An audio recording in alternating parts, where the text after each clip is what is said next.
I don't even know how many. We don't even know how many Defies we've done. We don't even know how many interviews that you and I have done together. Dude, like we were just saying, I think we stopped at 10, and we got to DEFY 10. Yeah. And then we were like, let's stop counting. Yeah. Just like WrestleMania just stopped counting the WrestleManias now. It's like WrestleMania play. Exactly. Symbol. Right. WrestleMania New Orleans Saints symbol. Exactly. So I think we're on that level right now. Tonight is when we're recording this is DEFY Loud, and that's at Washington Hall, and that's going to be a great time. And then next Friday we have DEFY PDX Part 2. Yeah. Right? Yeah. Second time in Portland. And you are going to be taking on Austin Aries, our current champion. Yes. Oh, I get to go back to that guy. Yeah. Yeah. Oh, so that's a thing. So so last time we saw Austin Aries was the time that match was insane. And is that up on DEFY On Demand, right? Next week. So on DEFY perfect timing. By the time that you probably listen to this, go to DEFYOnDemand.com and you can check out the match between you and Austin Aries. I legitimately lost my mind at the end of that match. Like everybody in Washington Hall. You weren't the only one. For those that weren't there, tell us what happened. So near the end of our match, which was going like amazing, like back and forth between me and Austin Aries, was someone I actually looked up to watching independent wrestling and studying Ring of Honor tapes. Austin Aries was by far my favorite out of all the guys on the rosters. So I'm going back and forth with Austin Aries. Why was he your favorite? He was very unique because he was one of the guys that like put everything together. He was agile, like hard hitting, charismatic as all hell. It was honestly his match with Kenta, who was Hideo Hitami on 205 Live now. That's where I was like, oh god, this is my favorite guy on the Indies. That match on Ring of Honor was like in Milwaukee, I believe, or Chicago, one of those venues. I was talking to him about it before. But yeah, that match was phenomenal. That made me fall in love with his work. But yeah, so near the end of the match, we have a double count out, which we request to reset the match. It's granted to us. We go another, I'd say about 3 minutes, and I get the victory on Austin. And the place blows up, becomes unglued. They leave their feet. Not a single person in that building is standing. Because it's a title versus title match. You were DEFY champion, and he was the Impact champion. I was Impact champion for like a good 2 minutes. This is the best title reign ever for Impact Wrestling, in my opinion. They got some they got some noble champions, but they never had anybody Strickland. like me. Yeah. They never had anybody like me to hold the title. So I was Impact champion and DEFY champion, and to do it in my city. Yep. Was unreal. Oh, everyone was losing their minds. It was so much fun. They're like, he brought it home. It's like World Cup now. He brought it home. I got to be on the mic on a new champion. To hear that and for you to scream that was a very special moment. And to hear it from the city is like the reception, like, oh my God, our guy did it. So I was like, yeah. And then we had the decision got reversed again. Because there was official issues. Got Benjamin Roberts. Yep. It took a little pounding to the face. So reset the match. Ref turns his back on Austin, kicks me in the shaft. No pun intended to fellow wrestler on and Joey Ryan's moneymaker. Yeah. If I was Joey Ryan in that situation, I'd still be champ. He'd have a broken foot. Yeah, I would have torn his foot off. We need Joey Ryan to have a seminar on how to make all of our dongs stronger. Yeah, like you calling in the wrong people for seminars, man. You're actually, like we need Joey Ryan like expertise. I think people would pay money. Matter of fact, to attend a Joey Ryan dong strengthening seminar. Shinsuke and AJ Styles need that seminar as well. Clearly, that thing is just yeah. So. Low blow to me. I take one of the meanest brain busters I ever took in my life in the middle of the ring. I take the pin 1, 2, 3. He takes home the DEFY World Wrestling Championship and the Impact Wrestling Championship right back to him. And that was like one of the most difficult losses because like I think it's more difficult when you have something in your grasp and you lose it immediately.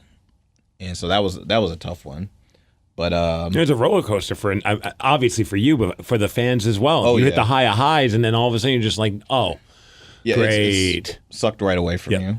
And like that's definitely one of the most memorable moments in DEFY Wrestling, especially in Washington Hall. But now in PDX next weekend at the Hawthorne Theater. The Hawthorne Theater, you get to see the rematch. Strickland, Swerve versus Aries 2 for the DEFY Championship. Since I have no titles to put up, he has to put up the DEFY Championship. So Impact Wrestling title will not be on the line. So this is going to be like, and seeing like how the Portland audience reacted to the show the product of DEFY, what is DEFY Wrestling last weekend, last time we were there, they're going to be on the edge of their seats. It's not going to be quiet in that building whatsoever. What would you say is the big difference between DEFY Wrestling here in Seattle and DEFY Wrestling in Portland? Because obviously there's hopes of more shows happening in Portland. It's a different vibe. That's what it is. That's what it is right there. They have hope for more events in that building. They have hope for more events to come out for similar to Seattle. Yes, a little over a year ago. Yeah, when we had like the first one with you and Cody, it was like, oh, we need to have this back again. So like every show after that, like maybe we'll come back in like 3 months. Maybe we'll come back in 4 months. Will they come back to this building? We don't want a one and doneer. No. They needed it. They wanted it back so bad. I feel like Portland's the same way.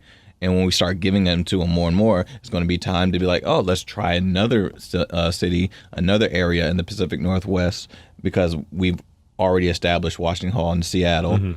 And they have not lost interest or energy every time we step into that building. And it's cool to have some of the Seattle contingent make the trip to Portland. That's always what blows my mind. The traveling fans. Yes. Yeah, it's like, you're like the Grateful Dead of wrestling now. Oh, I mean, minus the acid and the music part, but I wouldn't say all that.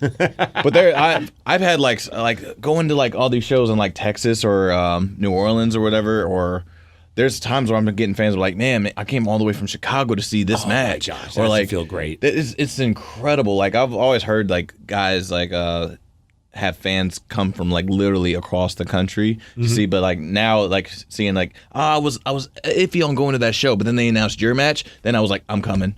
Wow. So like that's a really cool feeling. And just to get that worldwide now, like not only just in the United States, I get it in Ireland where I'm about to wrestle Kushida in OTT. I remember even seeing you WrestleMania weekend. You wrestled, I can't remember which show, but it might out of my 6 shows that I did that weekend. I know. I think when I ran into you, like I'm on my 3rd show in one day, and I'm just like, oh my gosh. Oh, that was it might have been the that was the Lucha Impact show, I believe, that day. Yep. But at one point, in one of the shows that I saw you wrestle in, all of a sudden I hear someone yell, "Whose house?" Oh yeah. And someone said Swerve's house. Carried all the way over to carried all the way from here. Yeah. All the way to MLW in Florida. Carried to New Orleans. Right. And then it carried to New York when I did a show for House of Glory, which turned into a shirt. Yes. So like it's the power of the fan base that we have in wrestling is unlike any other one. Music is a big fan base right now as well.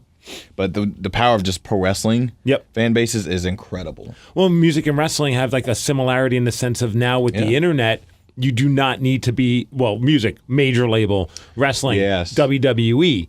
And back in the day, that was the only way somebody across the world can see you wrestle. But now with the internet, a band doesn't even need a major label, and a wrestler doesn't need the WWE. They're becoming, there's like in both avenues of entertainment, both are becoming millionaires on independent streams. Like there's like Chance the Rapper is like an independent millionaire right now, winning Grammys. Yeah, he's just got a genius management team, but he doesn't have a major label backing him. Independent, like Young Bucks, millionaires off of independent. Like those guys, like the genius behind what, like we control our own destiny, we control our own careers, like with the social network. Like there's a gift and a curse, but I feel like the gifts well outweigh the curses from what our social media is doing for us. I think a curse could be, but in a weird way, in a roundabout way, it could become a gift as well. The curse is oversaturation, because with music, it's hard to find sometimes music because you're just inundated with everything from everywhere. Same with wrestling. It's hard to find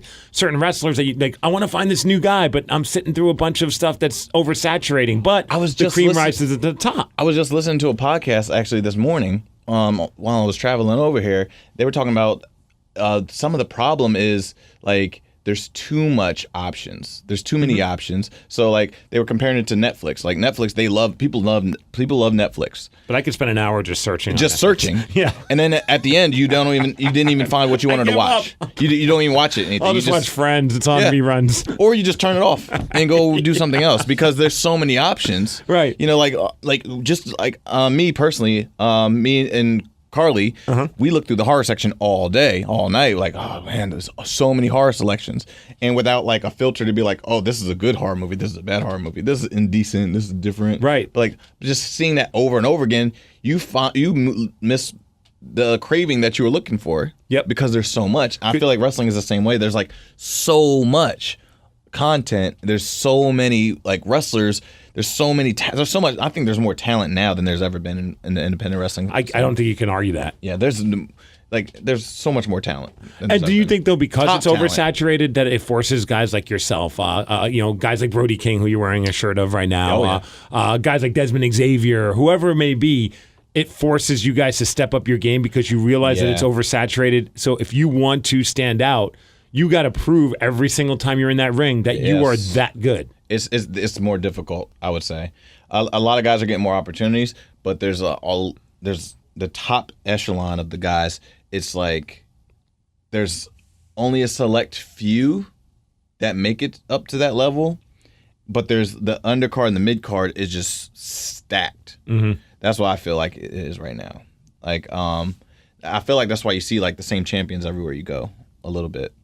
Those are the guys that are doing the grind and putting on spectacular shows. Yeah. Mm-hmm. But the undercard is always varying because there's always a new guy that you haven't seen in this area come off kill it. There's a guy that's coming from like another part of the country, another part of another city coming in to kill it. There's always like those younger guys. Also, to credit that, these guys from like the generation before are teaching us. Right. You know, like the Sammy Callahans taught me. They taught Swan. They taught Trey Miguel. They taught Darby Allin. They taught freaking Zach Wentz and Des Xavier. So under that one umbrella, the Chris brothers, all them like the Chris brothers and like OI4K, they taught all those guys. So them three guys made 8 people. So and then like the AR Foxes created a Shaft. They created like all these other guys. Yeah. So like their umbrella just webs out. You know, like the Ricochets created these guys. You know, like Adam Cole's 6 family trees. Yeah. So the trees is getting bigger, so the talent is growing. So who's under the family tree right now for you? Who's someone that you're wrapping your arms around saying, here's my knowledge. Take what you want from it, but I want to see you grow. If you would have stayed around a little longer, I would have said Leo Rush. Yeah. Leo Rush was definitely that guy for me. So I'd say Leo was one. I think Brody broke out a little bit more after like I interacted with them and really like, hey, this is what you should do. This is what we're going to do. So yeah, I think Brody King broke out a little bit more after there. Des Xavier to a certain extent. I feel like me and Dez's matchups in CZW got us to like do it in the UK, got him to PWG, and now he's World Tag Team Champions. Actually tonight in PWG, 3 Mendes, him and Zachary Wentz are having a main event tag match against the Young Bucks for the PWG World Tag Titles. That's incredible. So like just that little interaction between us got him to that point, and I'm like, hey, you take off, you do what you need to do with it. Right. You're not on your own. You always have my back. I mean, I always have your back, but now you're the man. You take this and you run with it, and that's all you know. I don't need credit for it. I just want you to take that and go with it. Right. You don't need to. The world doesn't need to know. It's not like, hey, I'm that guy. I did this. No. You know, I mean, it's just nice to see them grow. Any wrestler grow and take whatever it is that you've given them to see how far they can go with it. Yeah, it happened to me. So like I always wanted to be in that position to help the next generation, the next guy. It's cool to hear. Yeah. Yeah. So I interacted with him a little bit, but I wish, like, once again, if he would have stayed around a little longer, how much more he could have done on the independent level. But Velveteen Dream, yeah, I interacted with him a little bit, but then he just like got pulled for Tough Enough, and then the rest is history from there. But man, I wish I would have like been able to like, we can do this, that, and then when by the time you get there, you're made. Right. But he has his own destiny carved out for himself that he made himself. That's great. So, yeah, like, but it's funny because I recently was listening to an interview with Juice Robinson, who obviously is just fresh off of an incredible performance over at the G1 yes. with New Japan Pro Wrestling. I need to see those. I need to watch those matches. Dude, his match especially. Yeah. And also, I mean, Cody and Omega. I mean, you can't go. I know everyone talks about how amazing Omega is and how he's, and understandably so, but I really think that match solidified why I think Cody Rhodes is truly one of the greatest wrestlers that is currently wrestling. It was just, he just adapts so well to everyone. Yeah, but often a lot of people just sing the high praise of Omega, and it's like, well, he's dancing with somebody, and he's having a match with somebody, and it was a lot of fun. I think you'd enjoy it. But like Juice Robinson, he did the WWE thing first, kind of got propelled into that world, and then realized I need to cut my teeth in the independents. I need to grow and mature, and I'm not getting it here. And it's kind of cool to see where he's gone. Everybody gets that somewhere differently. Like some people get on independent, some people get that hit that second gear on TV. Yep. So everybody's different, So like you just got to go where you feel is the best for you, where you feel like you're going to get the best knowledge and receive the best, the biggest push. Not like on the card on the show, like management wise, but you need to be pushed, like. To do to be in uncomfortable positions. When you're in uncomfortable positions and you're in that's how you prove the kind of competitor you're going to be, the kind of performer you're going to be, how well you perform in uncomfortable positions that don't always benefit you. Do you have an example in your career that was that uncomfortable position that you can look back on and realize that made Shane Strickland a better wrestler? Definitely when in CZW, I got put in there with guys that were well outperforming me.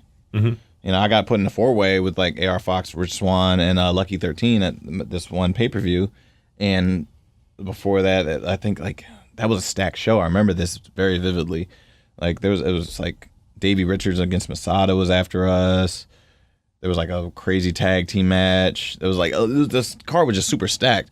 And I haven't had that many opportunities, but I was thrown in with the Wolves. I remember I had aerial assault. It was an eight-person scramble match with a big old box on the top corner.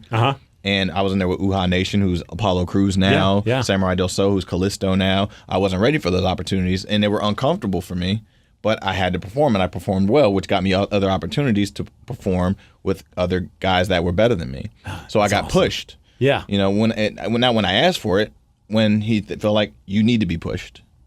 And that's when you find out the kind of performer you have on your roster, when you just I don't know how well he's going to do, but you definitely he needs this opportunity to see sink or swim. That's where you get challenged. I'll bring this up just because I feel like you and I have become friends over this past year or so. So I don't absolutely. This wouldn't be hey, check me out. But so. I recently had an experience in my life that when you're saying this, it exactly mirrors that. I've told you before, I've been going to training and learning how to wrestle, and with no other hopes of being able to do some local shows. I know that I'm not in any way going to be anywhere else. It's not like I'm delusional. I'm not trying to, I just want to be the DDP of the Seattle indie wrestling scene. Yeah. Doing it at an old age. You got to be realistic. Right. But I want to be as good as I humanly can be. So whenever I have a chance to learn from people, I will take it because I just love those opportunities. And I recently, Gabe Sapolsky was here, he did a big seminar. And it was X amount of dollars to go. And also there was going to be an opportunity for people to have a tryout and an evaluation. Well, I hit him up and just said, hey, I want to come. I have no intention of wanting to try out, or I'm not going to waste your time. Right. But I want to be there to listen and learn because I feel like you're a brilliant mind.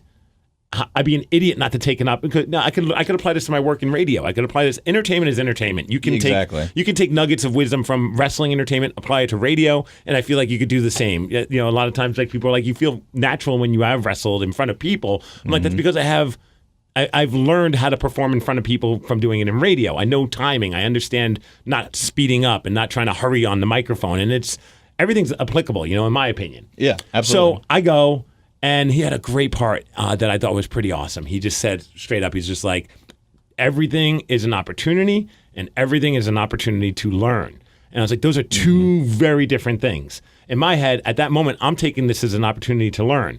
Well, fast forward 20 minutes later, all of a sudden the second part, the everything is an opportunity happened, which I thought was kind of cool. So he's like, okay, well, now we're going to do all these evaluation matches. We have X amount of people. Some of them were referees that were just there to be evaluated and try out as a referee. Well, we're at an odd number of wrestlers. And so, he wanted everyone to pair off, plan a match, perform in front of him, and he's going to take notes and tell us what he thinks. So I was just like sitting there. I'm like, well, this is exactly what he said. So I said, hey, man, you're low in numbers. One guy hit me up saying, would I be willing to be his partner? I know I came in just to come in as a student to learn, but would you be okay if I take this opportunity to be in a tryout match? Not trying out, but more of an evaluation is how I viewed it. And he's like, yeah, of course. Because in his head, he's probably thinking, this kid's actually, or this grown man, is actually paying attention to what I'm saying and seeing this opportunity. Yeah. So fast forward, do a quick 4-minute match. In my head, I'm like having the time of my life because I'm like, in no way did I ever think in my life that I would be wrestling in front of a guy of his stature. Right. And it didn't matter if I ever hear from him. Like, even if I never hear from him with an evaluation, which I don't care if I do or don't. It'd be awesome if I do. But to me, it was like I conquered that fear. I put myself in a super uncomfortable position. Very uncomfortable. And also while doing it, there's 20-something other wrestlers that are on a different level that are there for that reason to hope that he's going to see something in them. And I have to now try and entertain those guys. And so while this match is going on and I'm actually getting a reaction from people and they're reacting to the things I'm doing, I'm just like, you know what?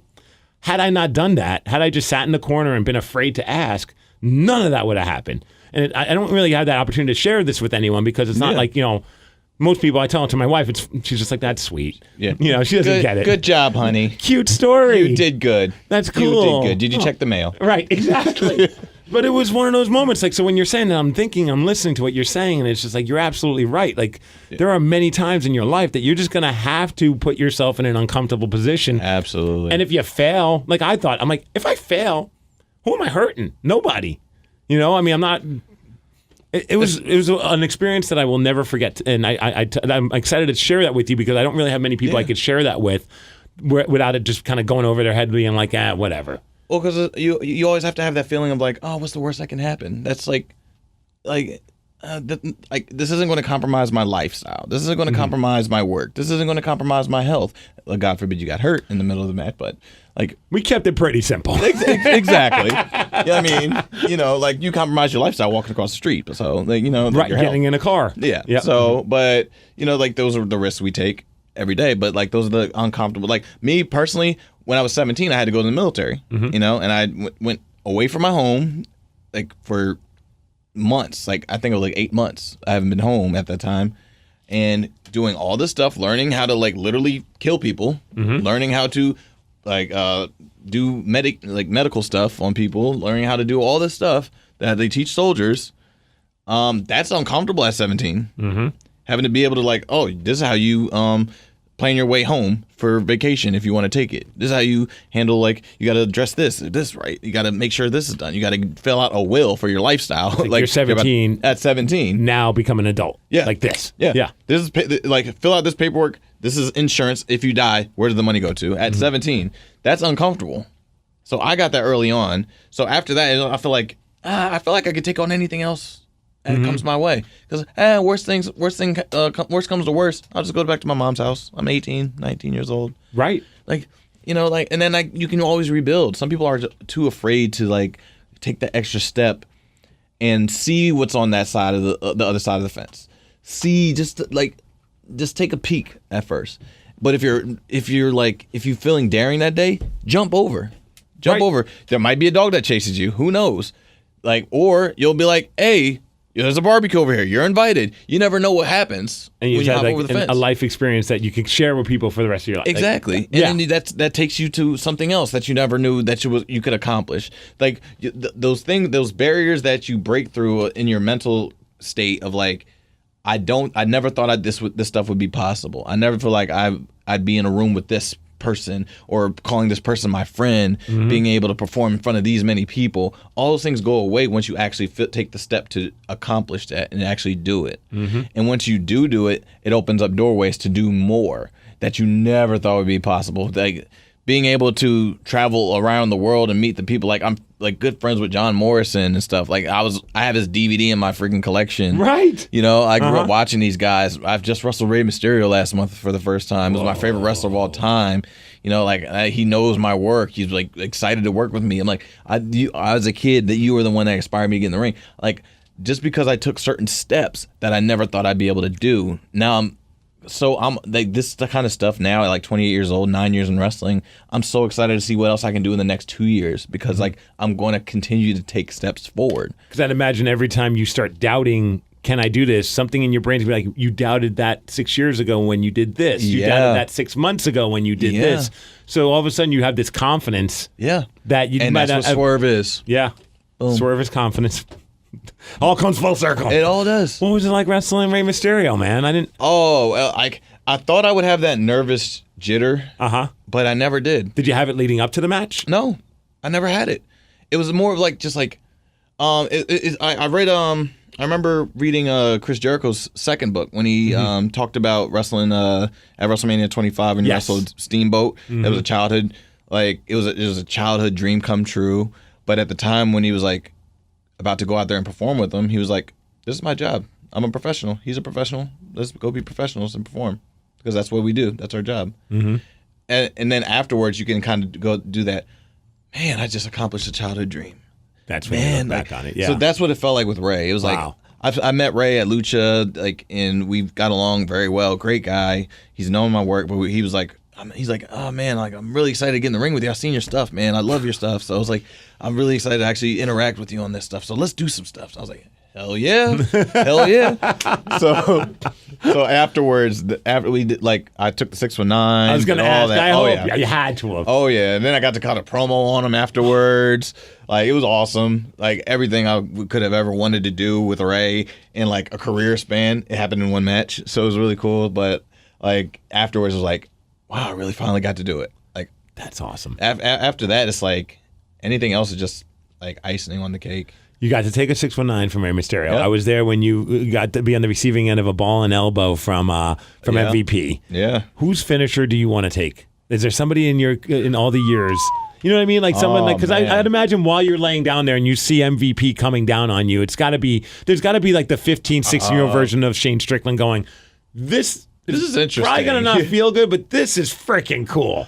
I don't really have those moments anymore. Like you're such a jaded wrestler now, huh? I wouldn't say I'm jaded. I wouldn't say I'm too jaded. Like man, I wouldn't say it's like, like no big deal. 619. Yeah, like we'll do it out there, whatever. It's not like that. It's just like, it's like almost being like if you were like in the NFL. Yeah. After you scored a touchdown on Earl Thomas, it's like, oh man, who would you like? Would you want to score a touchdown on Dion? I'm like, no, cool. I get what you mean. That makes sense. I already scored it on like the best safety in the league, so it's like, it'd be cool. No, I hear you. I mean, like, so that's how it feels now at this point. Like, it's almost like these new generation of NBA players are like playing against LeBron. These kids grew up like Jason Tatum's 19 years old. He grew up watching and studying LeBron.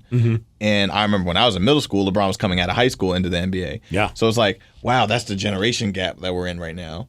But now he's playing against LeBron in the playoffs. So it's like that kind of like surreal moment goes away because you're just performing. You're just working. I have to step up and do my job. Yeah. Now you have to do your job. Right. At this point, he's like, I can't be fanboying. Yeah. Yeah, because he took like they posted on ESPN like the Instagram picture, like a little Polaroid picture he took when he was like 7, meeting LeBron when he was like just going into the NBA draft and stuff, and they replayed that back when they played the Cavs played the Celtics in the playoffs this year, but like you don't see Jason Tatum like hugging him like, oh my God, this is really cool. Right, as LeBron's dunking over him, he's not going, like, this is awesome. Like, oh my God, I got dunked on. That's a solid point. No, you can't think like that anymore. You know, no, like, I get you. Now you gotta I gotta block the crap out of his shot. Now I gotta steal the ball. This is why I'd be a bad NBA player. I'd be the guy that's like, ow, he is really tall and he can jump high. Oh, dude, like if I got crossed over by Kyrie Irving, I'd be laying on the floor like, dude, I hope they play that over and over again on ESPN Top 10. I broke my ankles. Oh my God, look at me. My foot's off. Please tell me someone got a good picture of that. Like, coach, but then you're like, we're seeing you for the next 10 games. Yeah, exactly. We can't have this fanboy crap. It's ridiculous. You can't even guard. I know you got some pretty cool stuff besides wrestling now. I mean, I'm happy that you're now jumping into the podcast world. Yeah, dude. Like, honestly, coming to this is the first time when we were doing the Swerve Returns to Seattle. Yep. Documentary, a little short over film. a year ago. That was the first time you jumped full bore into a radio station and a podcast. And literally. Yeah.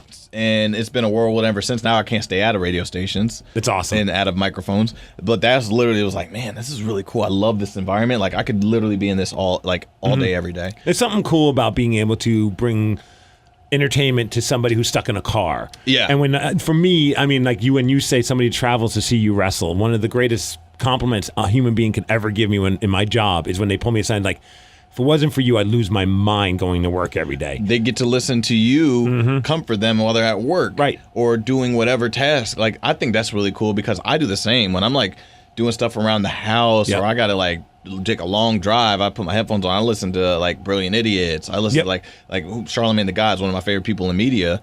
You know, like, I love listening to those guys. So, like, man, I read his book, too. I think it'd be really cool for somebody to like pick up a book and read my story and be like influenced or inspired to want to get up and do something that they want to pursue because my story influenced them. Yeah. Like my hard work and grind and sacrifice was like inspirational to somebody else to want to like break through their barriers, their mental blocks that they're like, oh man, I never thought I could do this if I didn't read your story. Like I'm sitting here talking about reading Chris Jericho's story and I was like, that influenced me when I performed against Ray. It's like, wow, like it's so funny how that just like it came through without me even noticing it, really. I was about to say, there are times where you are getting life lessons and you don't know you're getting those life lessons really until maybe sometimes 5 years later, 10 years later. Exactly. And those are some of my favorite moments when it's like even like when I told you that Gabe story, even though that wasn't 10 years later, it was 20 minutes later. But I was like, I wrote down this note and I wrote it in like, I like underlined it and started because I was like, that is the best nugget of wisdom I've gotten out of this. And I got so many nuggets of wisdom, but that was the best one. To think that I could apply it later on in the same day was just mind blowing. So that goes to show you like how smart these guys are. Yeah. Why these guys their advice means why they're in the positions they are because like their advice means something. Right. It proves correct when it happens to you. Because they have years of watching that advice work. Exactly. They like how many guys like he's pushed forward into like big stardom places now. So it's a Swerve City podcast. Swerve City. You can follow us on Twitter at the Swerve City Pod. Swerve City Podcast. We're on Fan Off Media, and like you can also listen to the show with me, Montezi. Yep. So far, we have Carlina Gore on episodes. We had Eddie Kingston, ACH, Cornell Gunter, who's like works for EA Sports. So like I have a big multitude of guests that I have lined up for the future that aren't just wrestling related. You'll know these people like from the wrestling industry when they come in, sit down. You'll freaking vibe with them right away. But I don't want to like talk wrestling all the time or like interview these people because they have stuff on High Spots that you probably heard their same stories a million times. They have stuff on Smart Mark Video or whatever platform. We want to talk about like what's happening in the world and how it's influencing us as people rather than just wrestlers. Because people need to understand at the end of the day we're more than just wrestlers. We're actually people. We're humans. You know, we like the same things you like. We experience the same things you experience. We have troubles in our lives and our relationships with our children, our marriages, our home, just like you do. See our experiences from it. Maybe we succeeded from them. Maybe we failed at them. But you can hear our stories and be like, wow, that's why he failed. I won't do those same things. Right. This is why I'm failing. Maybe I should do what he's doing. Right. Maybe I should change the way of thinking or living or being. Exactly. Yeah, so me and Montezi host it every week. We took a vacation week from the 4th of July, so we're going to be hopping back on this week. That's because you're good Americans. I just wanted to see my kids. I don't see my kids very often. You know, that's it's tough. What's been the biggest thing? Because obviously, I mean, I know you've done stuff with High Spots and you've done Swerve Talk. But what has been the biggest thing you've learned being on the other side of the microphone? Because typically you're the one being interviewed, or you're the one that people are directing the conversation towards. Now you're in the position of where you're directing a conversation to get something out of somebody else. Creating good content. That's like the toughest part for me. Like we can have a conversation but and talk amongst us. But if the audience isn't grasping anything from it, what are we really talking about? Right. So that's like I feel like me and Matisse are very like free flowing speakers. So we don't really write down too much, or we don't like get a game plan. We like mentally be like, oh yeah, we now at this point, like after doing Swerve Talk and after doing a couple episodes, and we just talk on the phone and play 2K and talk to each other. We know where the conversation is going, and he knows how to steer this the right way or get back. And if we're going off, he's like, yeah, I want to get back into this and talk about this, and like we know like, or when we have drunk ACH in Kingston on the podcast or whatever, they like ramble. All right, let's get back here. Right. So somebody's got to steer the ship. Yeah, keep the content there. Yeah. Keep the juice there. Because if we go off too much, then it's like, I don't want the listeners to be like, skip ahead, or I'm tuning off. I'll listen to it later. I want to keep it like definitely juicy. So like you want to hear the whole way through because you want to follow the flow of the show, like you would follow a movie or a TV show. If a TV show goes too far left, and like, hell, even like a wrestling match. Yeah. I mean, you don't want to just like have it be overwhelmingly everything. If we're working holds, and then all of a sudden we're off in the parking lot, you're like, we lost the groove of the match, and then you like, I'll skip ahead. But once again, we get into that thing of there's so much content out there. You can always just go listen to somebody else. You can listen to Bruce Pritchard. You can listen to Jericho. You can listen to Taz, Bust It Open. You can listen to you. Yeah. Like, what it's going to keep you. I want you to keep listening to those guys because they're great. And they always have something different to talk about from me.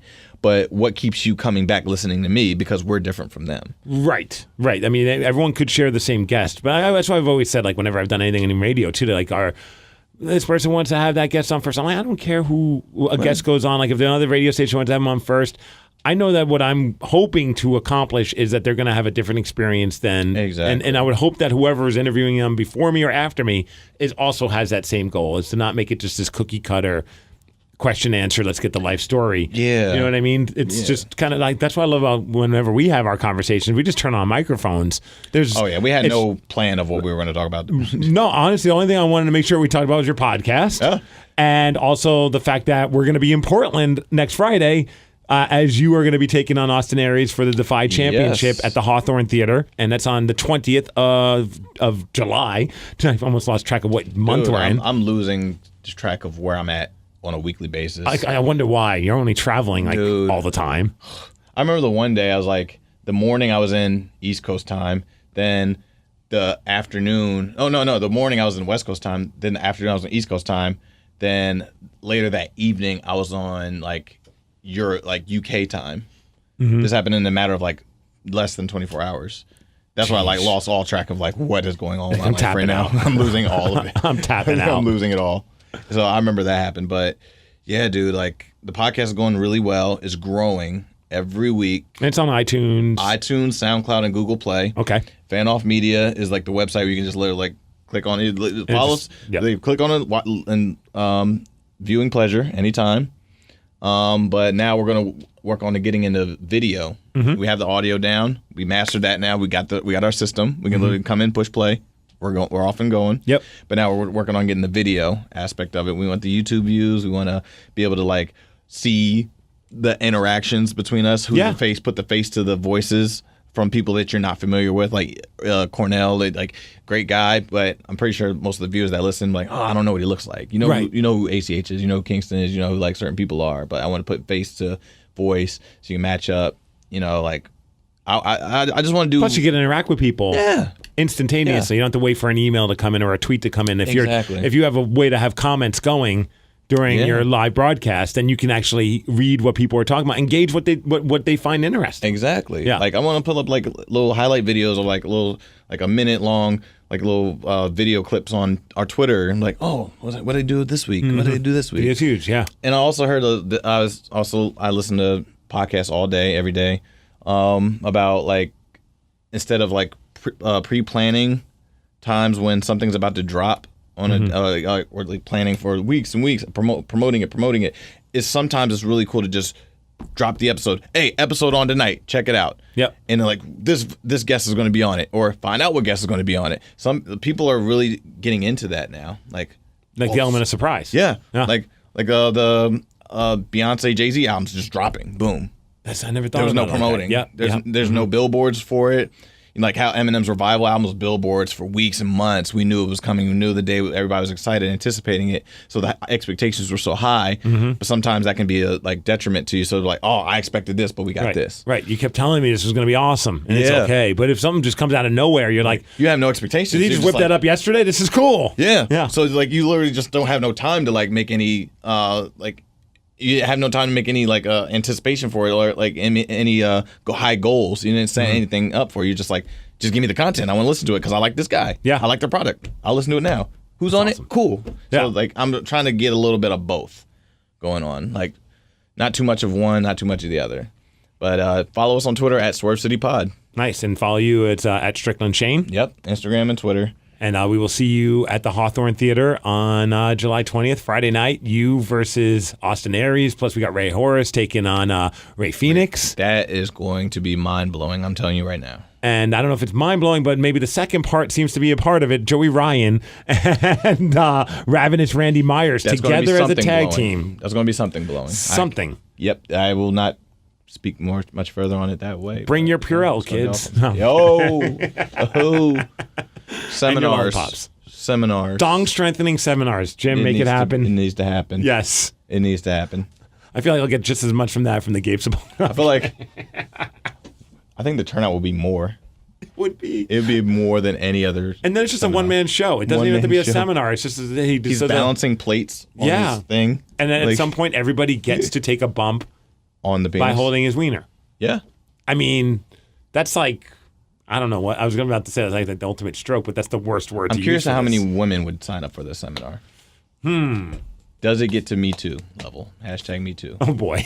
Like you can't hashtag Me Too me when you knew what the seminar was about. We need to have waivers. Yeah. Oh, there we go. I certified that I'm completely fine with taking the penis plex. Yeah. Mm-hmm. Yep.